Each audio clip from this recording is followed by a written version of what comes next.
waktunya sebentar.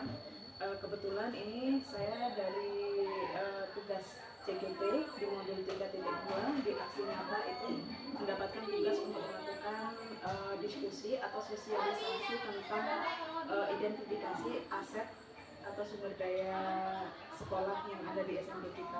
Jadi mohon izin nanti saya akan melakukan atau mengundang Bapak Ibu Dewan Guru beserta komite dan tokoh masyarakat di sekitar sekolah kita untuk melakukan diskusi tentang pemetaan aset sekolah kita, Bu. Ini bagus sekali ya Bu Ininya.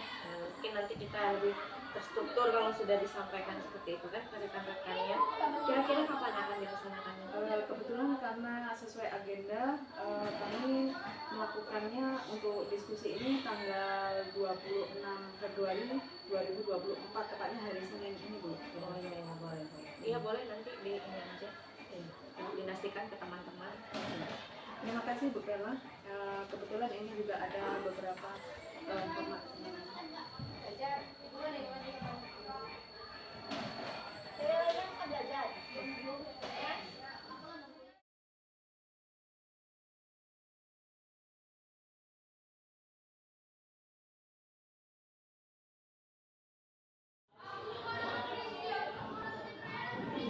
Assalamualaikum warahmatullahi wabarakatuh. Waalaikumsalam warahmatullahi wabarakatuh. Terima kasih untuk anak-anak sekalian, anggota OSIS SMP 51 Bengkulu Utara yang telah hadir memenuhi undangan Uni selaku calon guru penggerak angkatan 9. Di sini kita melakukan pemetaan diskusi tentang aset dan sumber daya sekolah yang kita miliki, supaya aset dan sumber daya sekolah yang kita miliki ini kita bisa manfaatkan untuk kemajuan, untuk kepentingan murid, bisa memberikan kemajuan yang maksimal ke depannya. Bisa ya nanti kita berikan ide sumbangsi pemanfaatannya seperti apa ke depannya supaya memberi kemajuan SMP kita. Bisa ya anak-anak ya?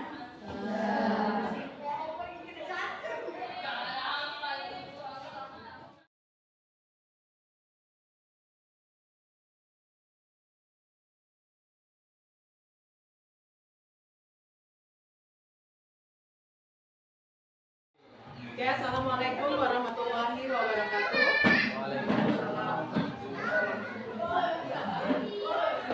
Terima kasih Bapak Ibu yang sudah hadir di ruangan ini, kepada Bu Rafaela selaku kepala sekolah, kepada Ibu Wakil Kepala Kurikulum, Bidang Kurikulum dan Wakil Kepala Bidang Kesiswaan, kemudian Kepala Perpustakaan, perwakilan tokoh masyarakat dan komite, dan perwakilan orang tua, sekaligus perwakilan OSIS dari SMP 51 Bengkulu Utara. Agenda kita hari ini Bapak Ibu, saya selaku CGT dari Angkatan 9 Sekolah Ningsih dari SMP 51 Bengkulu Utara mengundang Bapak Ibu sekalian hadir dalam ruangan ini, yaitu ingin mensosialisasikan dan memetakan tentang aset dan sumber daya SMP Negeri 51 Bengkulu Utara. Sehubungan dengan itu, kami minta partisipasi aktif dari Bapak Ibu sekalian untuk memberikan sumbangsi dalam pemetaan sumber dan aset dari sekolah kita. Kepada Bu Rafaela Gunarti selaku kepala sekolah. Bismillahirrahmanirrahim. Assalamualaikum warahmatullahi wabarakatuh.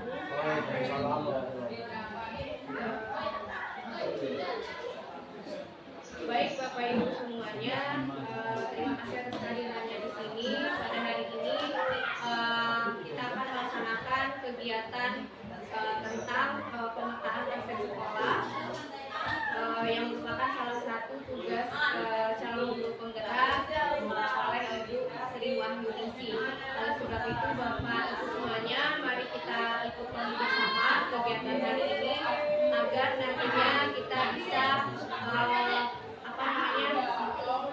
memetakan aset-aset yang ada di SMP Negeri 51 Bengkulu Utara ini, sehingga nanti penggunaannya sesuai dengan fungsinya masing-masing. Baik Bapak Ibu, mari kita simak bersama paparan dari Ibu Wahyuningsi. Terima kasih. Wassalamualaikum warahmatullahi wabarakatuh.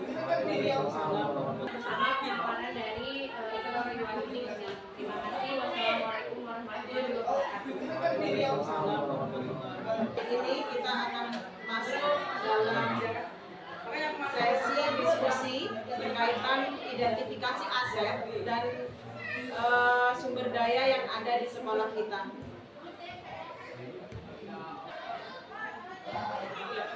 Jadi yang pertama Bapak Ibu, mari kita identifikasi dulu aset utama dari sekolah kita. Dari pembahasan yang kita ini kan kita harapkan nanti bisa kita mengidentifikasi dari aset, kemudian dari pemanfaatannya. Yang pertama kami sampaikan dulu bahwa aset dari sekolah itu terdapat dari 7 aset, yang salah satunya itu terus aspek sosial, politik, dan agama. Aspek sosial ini Bapak Ibu berkaitan dengan bagaimana norma atau tata tertib yang di sekolah kita, kemudian bagaimana sekolah menjalin hubungan dengan pihak luar dan pihak ketiga. Ada masukan dari Bu Rani? Sambil anak Bu. Pegang tadi.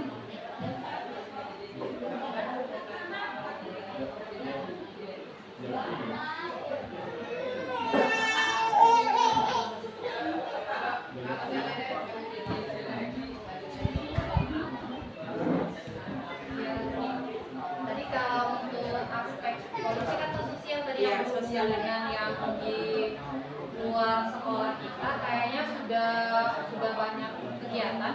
Misalnya kayak kita sering melibatkan Kapolsek dalam penertiban siswa, kemudian pemeriksaan rutin dari pihak Puskesmas juga sudah sering dilakukan. Mungkin kedepannya kita bakal lebih meluaskan tangan kita atau cakar kita ke pihak-pihak yang terkait di luar sana. Mungkin bakal mencoba melakukan tes IQ. Kalau sekarang kan tes minat bakat hanya dilakukan untuk kelas 9, kayaknya itu saja. Kalau yang untuk dari politik atau sosial. Oke, terima kasih Bu Rani atas masukannya. Ini masukan yang bagus dari Wakil Kepala Bidang Kesiswaan. Ya. Oke, benar sekali, dari modal sosial ini ada kerjasama dan kolaborasi antara rekan sejawat, warga sekolah, dan lembaga dan instansi. Salah satunya diantaranya yaitu kerjasama antar Polsek, Puskesmas, kemudian pemerintah desa sekitar Bukit Berian, kemudian ada Sandatari dan komunitas seni ya. Kemudian itu mungkin yang bisa dilakukan untuk modal sosial. Mungkin kalau yang mau ditambahkan boleh kami terima masukannya yang untuk modal sosial dan politik. Oke, masuk ke aset berikutnya yaitu politik, hampir sama dengan aset yang sosial tadi Bapak Ibu. Jadi dari aspek yang ketiga ini kolaborasi antara pihak sekolah dengan kerjasama pihak luar yang intinya menjalin MOU yang secara nggak langsung juga mensupport dari kegiatan di sekolah. Salah satunya seperti kita melakukan dengan Polsek, kemudian juga ada dengan Puskesmas seperti yang disampaikan Bu Rani tadi. Kemudian aset yang keempat, agama dan budaya. Nah ini karena kita beragam, kalau masukannya Bapak Ibu untuk aset agama dan budaya. Karena yang saya masukkan di sini, karena saya juga orang pendatang, maksudnya bukan terlalu yang orang asli sini. Mohon masukan yang berkaitan tentang budaya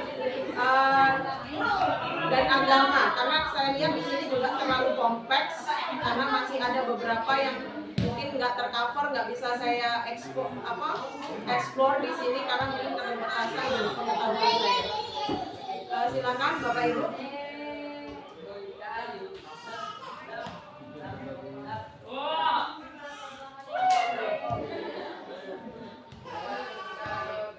Ada masukan?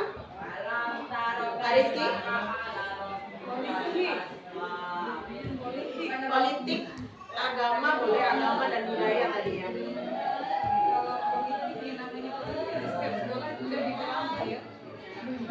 Kalau budaya dan agama, politik anak sudah diajarkan salah satunya itu pemilihan itu kan udah udah masuk bahwasanya kita sudah menanamkan kepada anak tentang demokrasi. Berarti kalau secara agama karena memang sudah terbawa dari tradisi di rumah. Kalau agama itu kan salah satunya kita sudah mengadakan kegiatan Kalau budayanya budayanya kan apa? Budaya PKL di sini apa? Budaya PKL. Tarian. budaya yang bisa menjadi aset buat sekolah kita. Budaya PKL. Kita diterapkan budaya PKL di sini nggak? Diterapkan nggak? Hah? Kalau di sini aset budaya yang ada di sekitar kita tapi bisa mensupport untuk sekolah kita. budaya kota bisa. Kita masukkan yang sekitarnya. Tarinya. Oke, berarti yang modal agama dan budaya saya masukkan ke mungkin budaya PKL tradisi yang tari ya. Oke, next ke modal fisik. Modal fisik ini secara umum seperti bangunan fisik kita, bangunan fisik secara keseluruhan dari sekolah kita, kemudian infrastruktur yang ada di sekolah. Jadi kalau dilihat sudah saya rangkum secara ini, saya detailkan dari ruang kelas, kemudian semua aset yang ada di ruangan sampai ke halaman parkir dan WC. Saya cover sebagai aset fisik. Mungkin kalau ada tambahan yang lain di luar ini, saya sebutkan ada beberapa tujuh ruang kelas, kemudian ruang guru, kepala sekolah, pipa, titik dan timu, kemudian ada beberapa musola, kemudian ada kantin, ruang BK sama yang kantin sekolah. Mungkin yang tercover itu Bu. Kalau mungkin yang dari ini yang mungkin perlu tambahan